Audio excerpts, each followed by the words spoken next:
Hello. Quick little tutorial on the Assignments tab inside the Infinite Campus Parent Portal.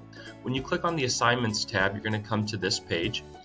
You'll notice that there are two selections here, defaults to current term. If I were to click on missing assignments, it would show me all assignments that my son or daughter has missing. Right now it's on current term, so it's going to show me all the assignments that are listed and that have grades. As you can see, it started on Friday, August 27th. So on this day, you'll notice that I have several different grades that have assignments that have been posted. I have a chemistry assignment, English, and also 3 health scores in addition. And these all were put in by the teachers on this day. To the right, we'll have scores as well.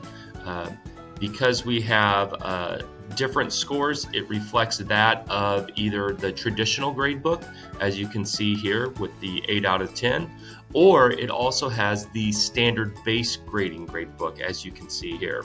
If I were to click on this assignment, it will give me a breakdown of what the standard was and the score for it as well.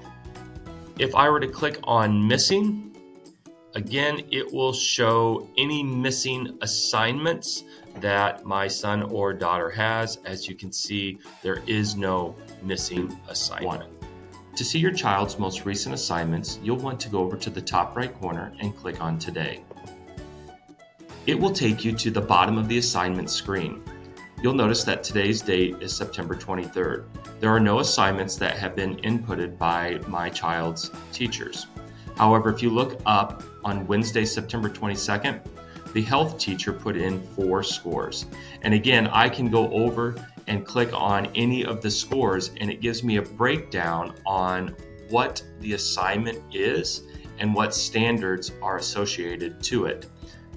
As you can see here on the left, it gives a summary, the class, the start date and end date, and then the standard and the score that was given.